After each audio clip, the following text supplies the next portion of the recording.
non-directive and eclectic counseling pay 8. B. Odisha B.Ed and Education Honors. Types of counseling: directive, non-directive, and eclectic counseling. 1. Introduction.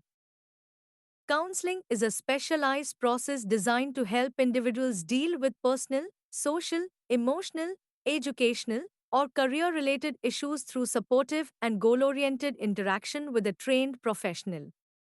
In the school setting, counseling has become increasingly relevant to help students address academic challenges, behavioral problems, peer pressure, stress, and career confusion. Among the various dimensions of school counseling, understanding the types of counseling is essential for both teachers and counselors. The three major types of counseling approaches widely used in educational institutions are directive counseling, non-directive counseling, eclectic counseling. Each of these approaches has its own theoretical background, techniques, and relevance depending on the individual case and student needs. To meaning of counseling. Counseling is a process of helping individuals in making decisions, solving problems, and developing self-understanding through guided interaction. It is not mere advice giving but a planned and scientific approach that respects the client's autonomy and individuality. Rogers, 1951, counseling is a series of direct contacts with the individual which aims to offer assistance in changing attitudes and behavior. According to Insert, counseling in schools involves a confidential process where a counselor supports students in dealing with personal, academic, and vocational issues. 3. Classification of counseling. Counseling can be broadly classified into three main types based on the approach adopted by the counselor: directive counseling, non-directive counseling, eclectic counseling.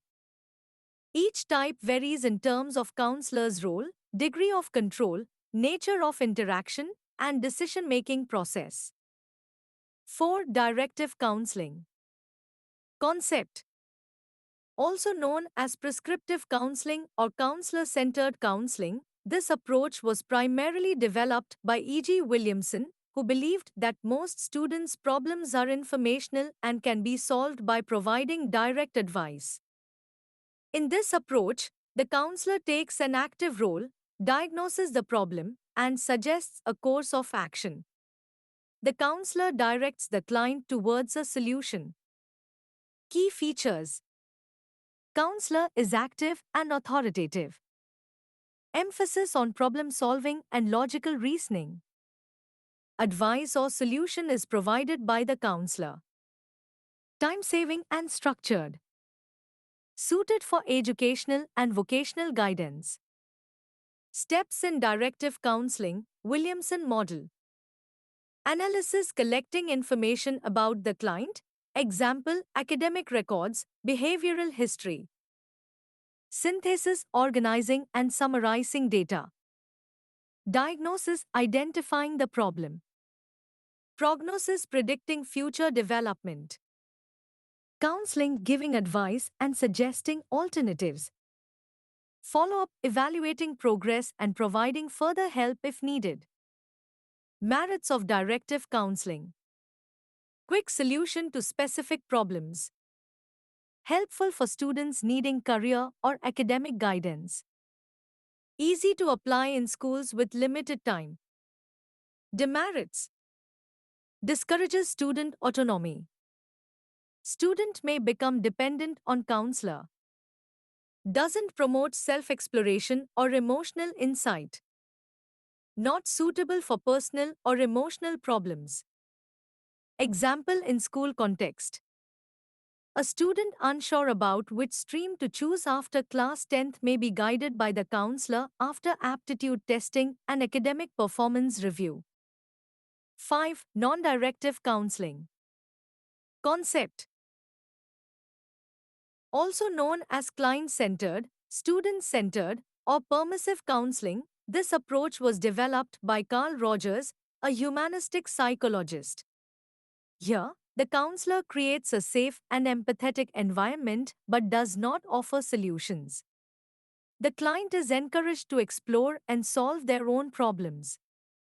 Key features: client is central to the counseling process.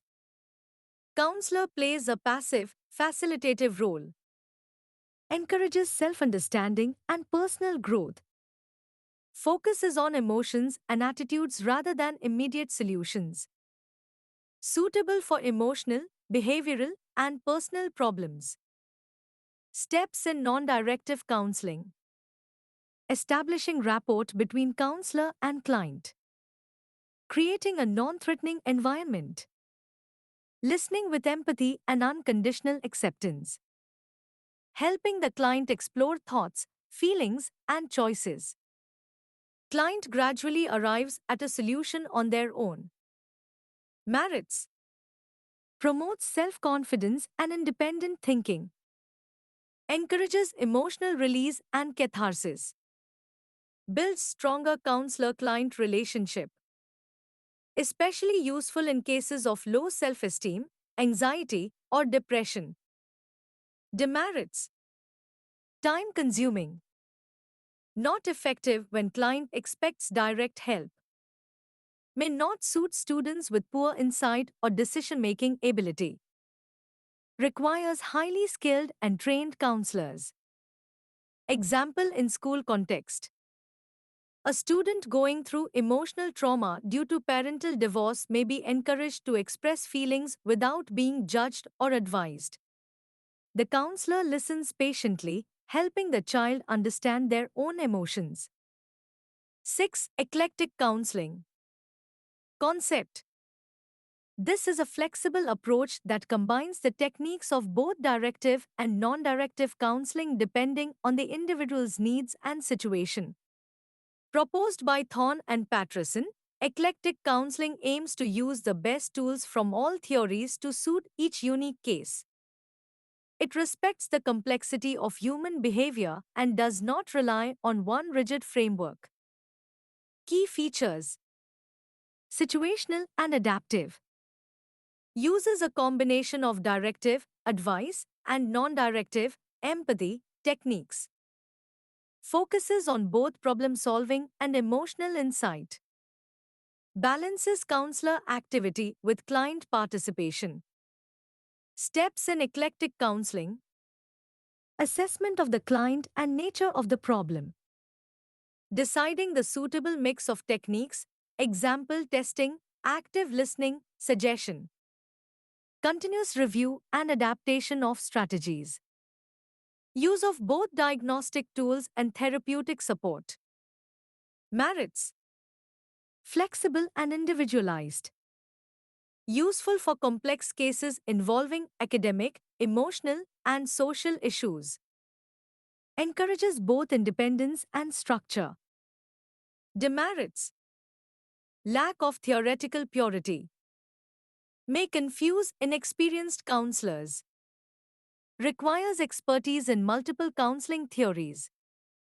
Example in school context: a student with low academic performance and peer issues may be guided through testing, directive, and helped emotionally, non directive, using a combination of strategies to improve both confidence and study habits. 7. Comparison table. Feature: directive counseling, non directive counseling, eclectic counseling. Developed by E.G. Williamson, Carl Rogers, Thorne and Patterson. Focus: problem solving, emotional insight. Combination: role of counselor: active, authoritative, passive, facilitative, flexible, adaptive.